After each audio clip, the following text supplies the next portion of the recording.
खबर अब डीएसटीवी के सामने है। इस वक्त दार्जिलिंग का सांसद राजू बिष्ट, साथ ही दार्जिलिंग के प्रणय सांसद आरबी राय, बीजेपी का एमएलए, हमारा 2 एमएलए है बाहर की, एक जिम्बा साहब, एक शर्मा साहब, आने भारतीय जनता पार्टी के दार्जिलिंग जिले के अध्यक्ष देवान साहब भी यहाँ पे मौजूद है। उन्हें अभी अभी खबर मिला हम लोग के साथ, राजू बिष्ट के इस वक्त हम लोग पकड़ रहे हैं उनके पार्लियामेंट से निकलने के साथ साथ जिस वक्त हम लोग को पता चला कि राजू बिष्ट के साथ डेलीगेशन टीम आज सेंट्रल होम मिनिस्टर के साथ एक मुलाकात की प्रक्रिया संपन्न हुई है। इस विषय लेकर हम राजू जी के बात करने चाह रहे हैं टीएसटीवी की तरफ से। राजू जी नमस्कार। नमस्कार राजू जी, आज आपने कितना टीम लेकर, कितना बंदा डेलीगेशन की टीम लेकर अपने सेंट्रल होम मिनिस्टर के साथ मुलाकात की आपने? नमस्कार मिलंदा। देखिए, मैं और हमारे आदरणीय आरबी राय सर जी और मोहन सिंह जी और हमारे दार्जिलिंग भारतीय जनता पार्टी के जिला अध्यक्ष कल्याण देवान जी और साथ ही हमारे विधायक नीरज जिम्मा जी और जो है बीपी बजगाई जी खरसंग से जो हमारे विधायक है, हम सब लोग आज गृह मंत्री जी से अभी मिलके ही आ रहे हैं। इतना आपका फोन आ गया और हम आपके साथ बातचीत हो रही है। पहले तो मैं ये बता दूं, कुछ हमारे अलायंस पार्टी के साथी लोग आज इस मीटिंग में भाग नहीं ले पाए और कुछ लोग और भी जो है हमने चयन किया था इस मीटिंग के लिए करके, लेकिन आप जानते हैं पार्लियामेंट चल रहा है और हमारी भी मुलाकात जो है पार्लियामेंट हाउस में ही हुई। एक तो पार्लियामेंट में जो है आजकल एंट्री सबकी बंद कर रखी है, यानी other than member of parliament hardly किसी को अलाउ करते। दूसरा, गृह मंत्रालय की तरफ से भी ये सूचना थी कि 4-5 लोग ही मिले और हम 5 लोग और मेरे साथ मिला करके हम 6 लोग, मुझे लगता है पिछले 2 साल के पूरे कार्यकाल में इतनी अच्छी मीटिंग और इतनी संतोषजनक और फ्रूटफुल मीटिंग जो है गृह मंत्री के साथ, मैं ऐसा दावे के साथ कह सकता हूँ ये पहली बार हुई है। आज उनके पास बहुत समय भी था और वो बहुत अच्छे मतलब एटमॉस्फेयर के अंदर में मीटिंग हुई। और सबसे पहले तो मैं आपके माध्यम से तमाम 1.5 करोड़ भारतीय गोरखा दार्जिलिंग तराई डूवर्स की जनता को मैं एक ये खुशखबरी आपके माध्यम से रखना चाहूंगा कि स्थायी राजनीतिक समाधान को लेकर के खुल के आज गृह मंत्री जी के साथ बात हुई। हम सब ने ये विषय रखा, भले ही मैं सांसद पिछले 2 साल से हूं, लेकिन दार्जिलिंग तराई और डूवर्स की जनता ने भारतीय जनता पार्टी को 2009 से चुना है और करीब 12 साल आज पूरे हुए हैं और हमारी क्षेत्र की जनता बड़े अपेक्षा के साथ भारतीय जनता पार्टी, गृह मंत्री जी और प्रधानमंत्री जी को देखती है। सो हमारे सब विधायक और जितने भी प्रतिनिधि टोली थे, सब ने एक आवाज में विषय रखा कि अब समय की मांग है स्थायी राजनीतिक समाधान के लिए गृह मंत्रालय ऑफिशियल टॉक स्टार्ट करे ऑन रिकॉर्ड, कि गृह मंत्रालय के तरफ से ऑफिशियल लेटर जाए और वो मीटिंग हो।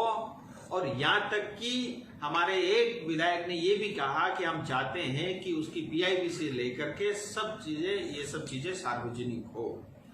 सो मैं आपको ये बताते हुए काफी खुशी हो रही है, गृह मंत्री जी ने आज हम सबको ये आश्वासन दिया है कि पिछले मतलब अगले हफ्ते, आज हो गया तारीख 6, उन्होंने कहा है 12 तारीख के आसपास गृह मंत्रालय की तरफ से एक ऑफिशियल चिट्ठी इश्यू होगा और जितने भी हमारे क्षेत्र के और जो हमारे गोरखाओं के जो प्रतिनिधि हैं, जो हमारे इलेक्टेड मेंबर ऑफ पार्लियामेंट और हमारे विधायक हैं, उनको गृह मंत्रालय बातचीत के लिए, ट्राइपेटाइड टॉक के लिए उनको निमंत्रण देगा, स्टेट को भी निमंत्रण देगा, केंद्र सरकार भी रहेगी और सितंबर के पहले सप्ताह से ट्राइपेटाइड टॉक ऑफिशियली स्टार्ट होगा।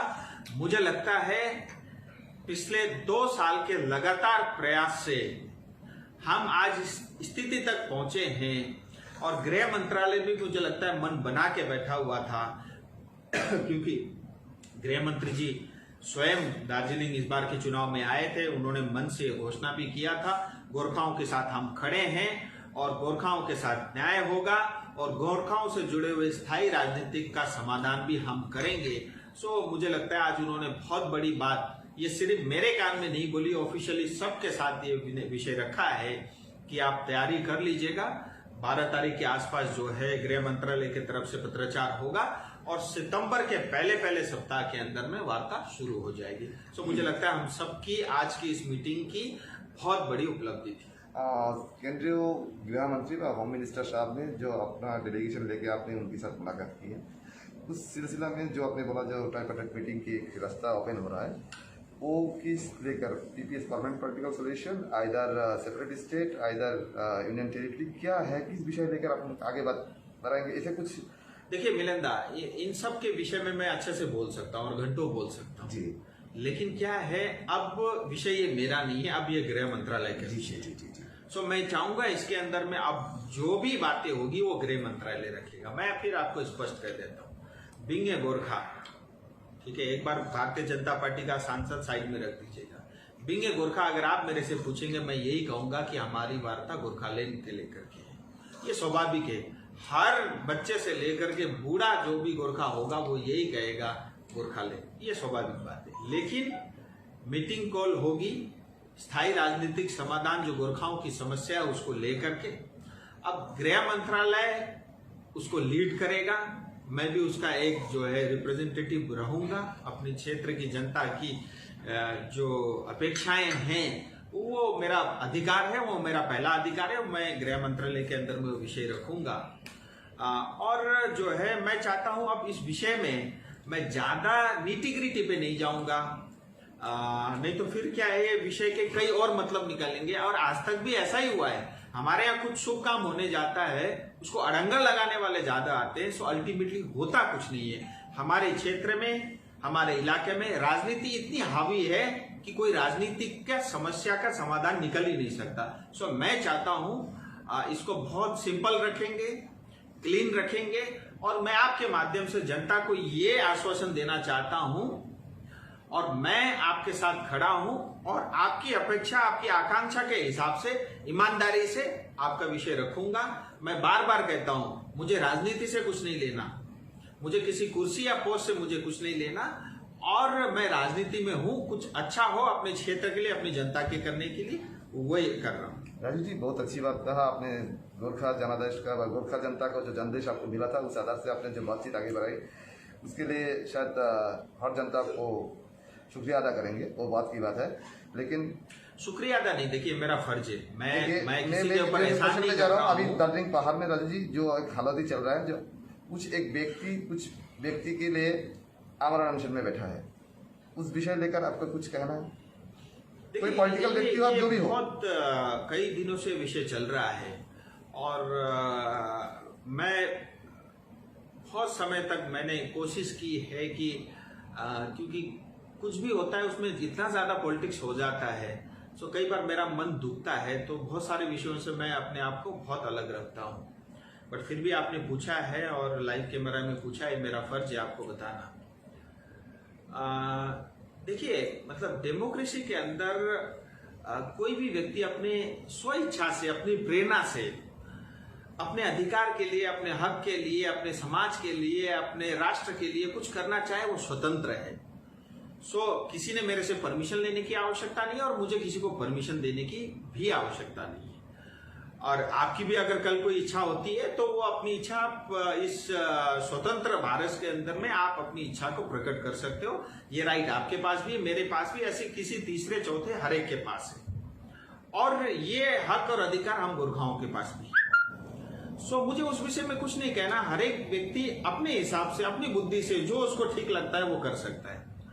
लेकिन मेरा यही कहना है कि अगर मान लीजिए कोई अनशन, कोई धरना गोरखालैंड को लेकर के है, तो मैं भी जो है उसको मैं सहयोग करूंगा, और जो है मैं उसके खिलाफ नहीं हूंगा, मैं भी साथ दूंगा।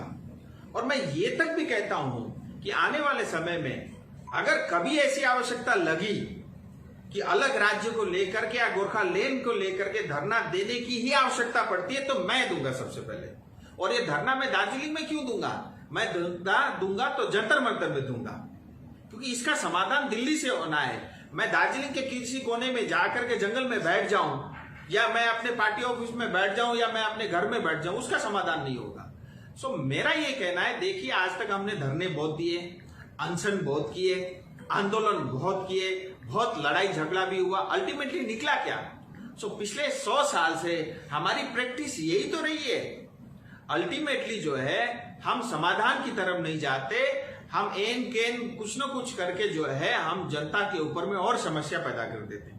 कभी 3-3 महीने बंद हो जाता है, लोग जो है भूखे जो है रात को सोने के लिए नौबत आती है, धंधा चौपट हो जाता है। आज दार्जिलिंग से पूरा जो है टूरिज्म उखड़ के दूसरे क्षेत्र में चला गया। आज सिक्किम को बहुत फायदा हुआ है, दार्जिलिंग में आंदोलन होता है, फायदा सिक्किम को होता है, क्योंकि यहाँ का टूरिस्ट निकल करके सिक्किम और बाकी नॉर्थ ईस्ट के प्रांतों में जाता है। सो मुझे लगता है अल्टीमेटली हम नेता लोग जनता को दुख देते, उनको तकलीफ देते और हमारी समस्या समाधान करने की बजाय उस समस्या को हम और बड़ा कर देते। मुझे लगता है इतनी ज्यादा राजनीति कहीं भी ठीक नहीं। अगर चीनी में, अगर चाय में भी ज्यादा चीनी शक्कर डाल दो तो आप पी नहीं सकते। इसी तरह से दार्जिलिंग तराई डूवर्स हमारे इस क्षेत्र में भी राजनीति इतनी हावी है, न कोई अच्छा व्यक्ति बोलना चाहता है, न कोई संस्था बोलना चाहता है, न कोई इंटेलेक्चुअल बोलना चाहता है, न कोई साहित्यकार बोलना चाहता है, न कोई युवा बोलना चाहता है। मुझे लगता है राजनीति ज्यादा है।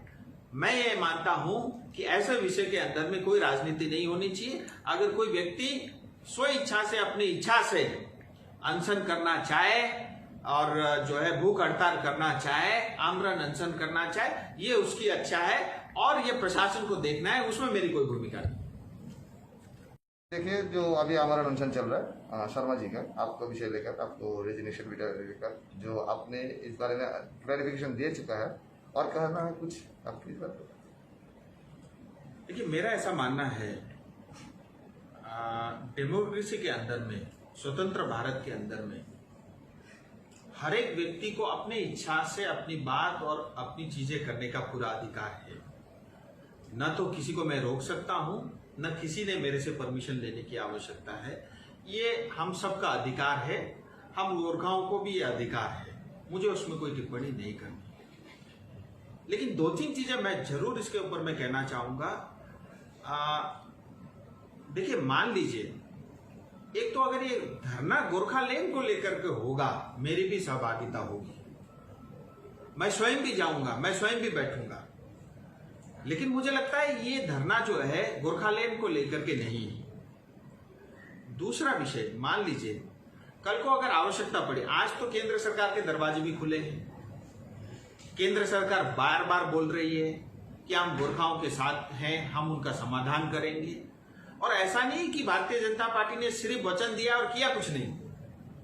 ऐसा है, समय सब चीज में लगा है, इसमें कोई दो राय नहीं। चाहे राम मंदिर का विषय हो, चाहे 370 का विषय हो, चाहे 35A का हटना हो, हर विषय के अंदर में समय लगा है और सब काम जो है समय के साथ हुए हैं। और अगर केंद्र सरकार जो है मतलब वार्ता के लिए तैयार है, मान लीजिए मतलब बातचीत करने के लिए तैयार है, बार बार आश्वासन दे रही है, मुझे लगता है आज आवश्यकता नहीं। कल अगर आवश्यकता पड़ेगी, अगर मुझे ऐसा लगेगा, बिंगे बीजेपी के सांसद ठीक है, लेकिन बिंगे एक गोरखा होने के नाते भी अगर मुझे लगा आवाज उठाने के लिए है, मैं स्वयं धरने पे बैठ जाऊंगा। और धरने पे मैं दार्जिलिंग के किसी कोने में नहीं बैठूंगा या मैं अपने पार्टी कार्यालय में नहीं बैठूंगा, मैं जंतर मंतर में बैठूंगा अगर उसकी आवश्यकता हो। सो मुझे ऐसा मानना है कि देखिए, हमने धरने भी बहुत किए, अनशन भी बहुत किए, आंदोलन भी बहुत किए, उससे कुछ हासिल तो नहीं हुआ। अल्टीमेटली हमने जनता को ज्यादा दुख और तकलीफ दिया है, चाहे वो 2017 हो, चाहे उससे पहले के आंदोलन हो। हर एक में जो है कुल मिला के जनता की क्षति हुई है, दार्जिलिंग की हानि हुई है। हमारे यहाँ से टूरिस्ट जो है भाग के दूसरे जगह गए हैं, हमारे यहाँ चाय बागान का हमने भट्ठा बिठा दिया है, हमारे यहाँ सिंखोना बागान का भट्ठा बिठा दिया है, हमारे यहाँ एजुकेशन सिस्टम को हमने कोलैप्स किया है, हमारे यहाँ सड़कों को हमने खराब किया। उसके लिए सब जिम्मेदार हम सब नेता ही है, उसके लिए जनता जिम्मेदार नहीं है। बेचारे जनता ने तो जब जब नेता ने कुछ कहा उसको साथ दिया है। सो मुझे लगता है ये उचित समय नहीं है और आज के दिन इसकी कोई आवश्यकता भी नहीं है। और मैं ये कह रहा हूं, अगर आवश्यकता होगी, अगर उस दिन मुझे बीजेपी सांसद न होकर गोरखा सांसद बनना पड़ेगा, मैं बनूंगा। मुझे अगर पार्टी के अगेंस्ट भी बोलना होगा, बोलूंगा, अगर आवश्यकता होगी। ऐसे अनावश्यक पार्टी जब कह रही है हम बात करेंगे और मैं कर रहा हूं, मैं लगातार टच में हूं, तो मुझे लगता है ये कहीं ना कहीं जो है विषय को भटकाने का है। हाँ, अगर आज दार्जिलिंग में आंदोलन होना चाहिए तो वह आंदोलन टीएमसी के खिलाफ होना चाहिए, आंदोलन होना चाहिए ममता दीदी के खिलाफ होना चाहिए, आंदोलन होना चाहिए हमारे यहाँ इतने भाई बहन जो शहीद हुए हैं, मैं एटलीस्ट उनके साथ खड़ा होकर के आंदोलन करना ये मुझे लगता है उचित नहीं है। और आंदोलन होनी चाहिए तो ममता दीदी और टीएमसी के खिलाफ होनी चाहिए, मेरा ऐसा मानना है व्यक्तिगत रूप से। बाकी जैसा मैंने कहा, स्वतंत्र भारत में हर एक को अपने अपनी जो है काम करने के लिए सब लोग स्वतंत्र हैं।